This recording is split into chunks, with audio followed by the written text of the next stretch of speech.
लिखेंगे making mantissa positive by adding and subtracting 3।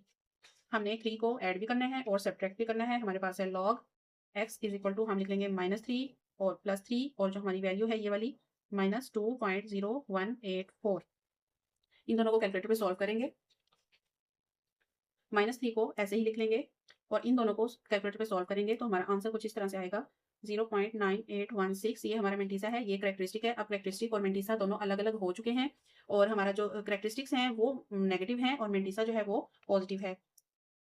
तो हम अपनी जो करेक्टरिस्टिक्स हैं इनको बार की शक्ल में लिख लेंगे। -3 को ऐसे बार की शक्ल में लिखा जा सकता है और ये है हमारा मेंटिसा। तो ये हमारे पास log x is equal to आ गया है 3, नेगेटिव में है तो इसलिए बार में लिखा हमने 0.9816। हमने x की वैल्यू मालूम करनी है तो x को हम इधर ही रखेंगे और log को हम दूसरी तरफ ले जाएंगे तो वो दूसरी तरफ जाके बन जाएगा एंटी लॉग।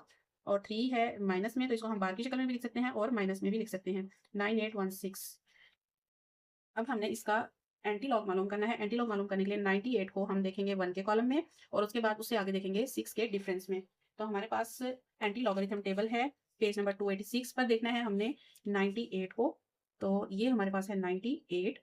98 को हमने देखना है 1 के कॉलम में, तो ये है 0 और ये है 1। तो हमारे पास आ रहा है 9572। तो ये हम यहाँ पे लिख लेंगे 9572 और आगे हमने देखना है 1 तक तो हो गया ना, 98 को 1 के कॉलम में देख लिया। अब आगे 6 के डिफरेंस में देखना है। तो डिफरेंस हमारे पास डिफरेंस का ये वाला टेबल है, ठीक है। तो ये 6 के डिफरेंस में हमने देखना है 6 के कॉलम में बिल्कुल 98 के सामने हमारे पास आ रहा है 13, ठीक है।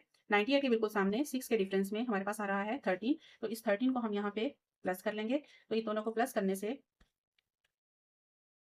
इन दोनों को प्लस करेंगे तो हमारे पास आ जाएगा 9585।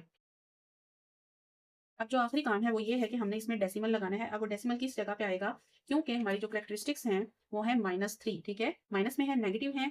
तो ये मैं आपको जो लास्ट पार्ट हमने जो इसी क्वेश्चन के हमने कुछ नेगेटिव करेक्टरिस्टिक्स वाले पार्ट किए हैं, मैंने उनमें भी आपको एक्सप्लेन किया है कि अगर करेक्टरिस्टिक्स नेगेटिव है तो जो पहला नॉन जीरो नंबर है वहां से गिनती गिनना शुरू करें। उतने ही नंबर गिनने हैं जितनी की करेक्टरिस्टिक्स हैं और लेफ्ट साइड पे गिनने हैं। अब यहाँ से ये है हमारा पहला नॉन जीरो नंबर, यहाँ से हम लेफ्ट साइड पे गिने तो लेफ्ट साइड पे तो नंबर ही नहीं है, तो गिने किसको। तो हम लेफ्ट साइड पे नंबर लगा लेंगे। हमें 3 नंबर्स चाहिए, 3 करेक्टरिस्टिक्स है तो हमें 3 नंबर्स चाहिए। तो ये हो गया 1, ये हो गया 2 और ये हो गया 3। तो ये हमने 3 नंबर्स गिन लिए और डेसिमल लगा दिया। अब डेसिमल ऐसे ही तो नहीं लग जाता ना, उससे पहले हमें कोई ना कोई नंबर जरूर चाहिए होता है। तो ये हम उससे पहले 0 ऐसे लिख लेंगे।